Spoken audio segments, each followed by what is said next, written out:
तो hello guys, आज हम पढ़ेंगे क्लास 9। आप भी आगे, हम भी आगे। तो हम स्टार्ट करते हैं अपना क्लास। तो हमारा पहला क्वेश्चन है, निम्नलिखित में से कौन से पदार्थ है। तो पदार्थ किसे कहते हैं। तो पदार्थ हम उसे कहते हैं ठोस, द्रव, गैस। 3 प्रकार के पदार्थ होते हैं। और पदार्थ के कण क्या होते हैं, अत्यंत छोटे होते हैं। और पदार्थ में क्या होता है, स्थान घेरने की विशेषताएं होती है। ठीक है। और पदार्थ वो होता है जिन्हें हम छू सकें। तो देखिए, कुर्सी कुर्सी पदार्थ है, इसे हम छू सकते हैं या स्थान भी घेरता है। वायु वायु तो वायु भी पदार्थ है, ये भी स्थान घेरते हैं। स्नेह क्या, हम स्नेह वो है जो दिखती नहीं है। ठीक है, तो ये हमारा पदार्थ नहीं है।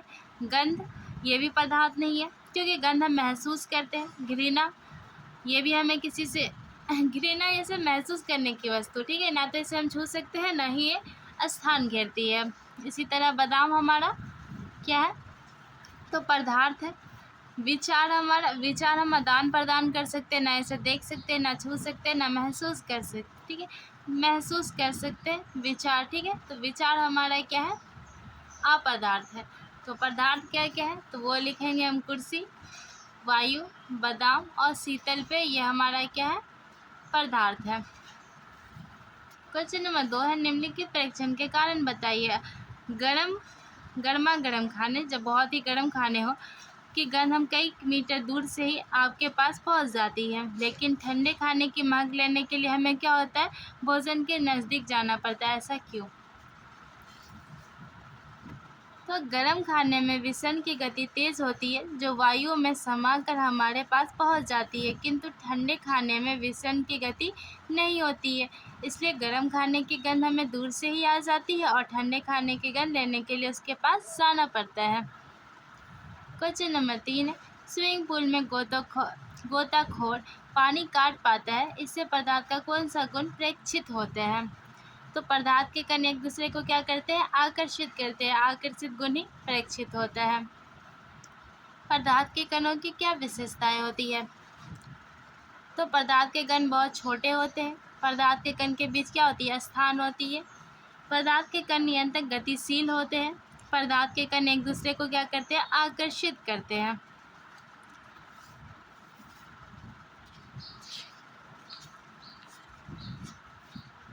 अब नेक्स्ट क्वेश्चन है हमारा, निम्नलिखित तत्व के द्रव्यमान प्रति इकाई आयतन को घनत्व कहते हैं। यह फॉर्मूला, घनत्व बराबर होता है द्रव्यमान भागा अनुपात आयतन। तो बढ़ते हुए क्रम में हमें लिखना है कि किसका द्रव्यमान, मतलब बढ़ते हुए क्रम में घनत्व किसका सबसे अधिक है। तो वायु का घनत्व अधिक, क्योंकि सब बहुत ज़्यादा स्थान घेरेगा। फिर चिमनी के धुआं, जल, शहद, रुई और लोहा। लोहा क्या होगा, एक स्थान रखेंगे वो उसी स्थान पर रहेगा, जबकि वायु, चिमनी का धुआं अनगिनत जगह जा सकती है। तो इनका घनत्व अधिक है, लोहा का घट जाएगा।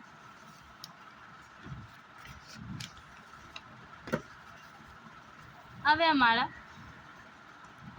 पदार्थ के विभिन्न अवस्थाओं के गुणों में होने वाले अंतर को सारणीबद्ध करिए। मतलब कि ठोस, द्रव, गैस में अंतर बताना है। तो हम यहाँ लिखेंगे, ठोस में आकार निश्चित होता है, इसमें कोई निश्चित आकार नहीं है, और कोई निश्चित आकार इसमें भी नहीं होता है। द्रव और गैस में अगर हम यहाँ लिक्विड फैलाएंगे तो ये बहुत दूर तक भी जा सकती है ना। निश्चित आयतन, आयतन निश्चित, कोई निश्चित आयतन इसका नहीं है। ये दृढ़ होते हैं, बहते नहीं। दृढ़ मतलब कठोर, और ये दृढ़ नहीं होते हैं बल्कि तरल होते हैं, या बह सकते हैं। क्वेश्चन नंबर 2 में सबके बारे में हमें टिप्पणी करनी है। पहले हम लेते हैं दृढ़ता। तो दृढ़ता लिखेंगे, बल लगाने पे टूट सकता है परंतु इसका आकार नहीं बदलता है।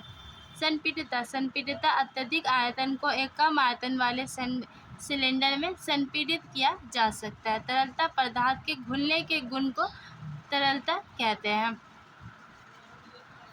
बर्तन में गैस का बनना, जब हम बर्तन में गैस को भरते हैं तो गैस बर्तन का आकार व उसका आयतन पूर्ण रूप से भर देती है।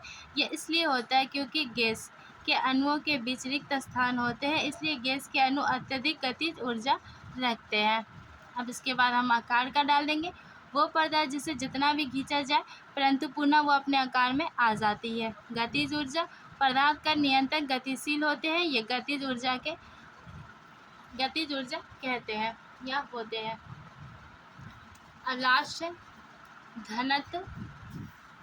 तो किसी तत्व के द्रव्यमान प्रति इकाई आयतन को हम उसका घनत्व कहते हैं।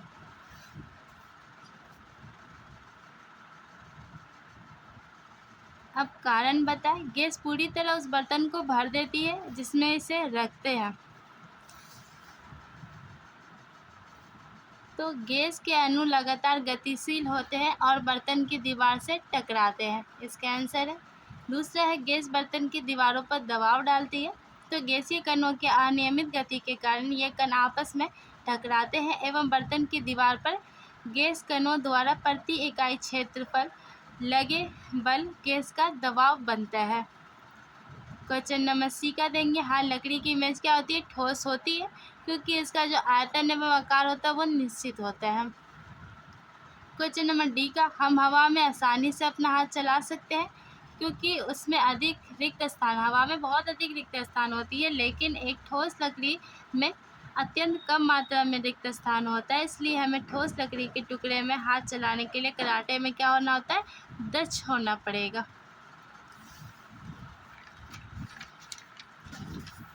अब हम क्वेश्चन नंबर 4 का आंसर दे देते हैं।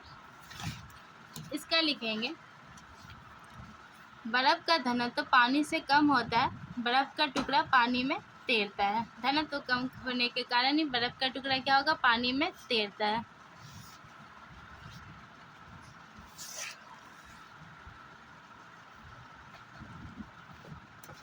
अब इसे हम तापमान को किसमें? सेल्सियस में बदलेंगे। तो 300 केल्विन है, इसे हम सेल्सियस में बदलने के लिए हम 273 से घटा देंगे तो 27 सेल्सियस में आ जाएगा।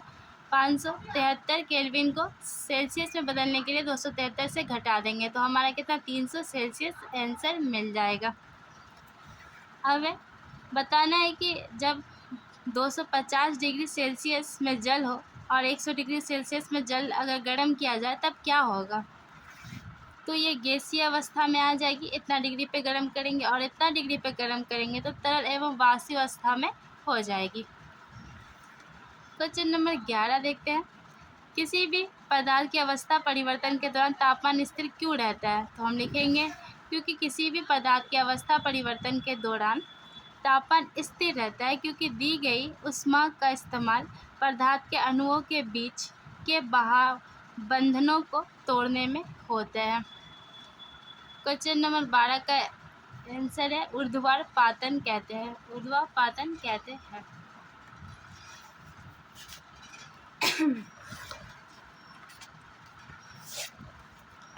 अब है हमारा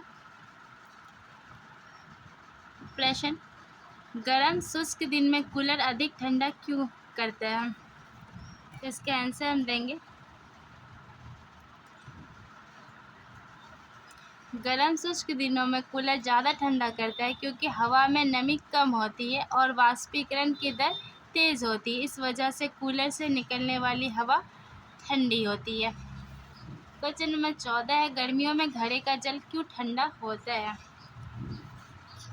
तो घड़े में रखे द्रव में निरंतर वाष्पीकरण होता है जो अवशोषित होने के कारण घड़े का जल ठंडा होता है।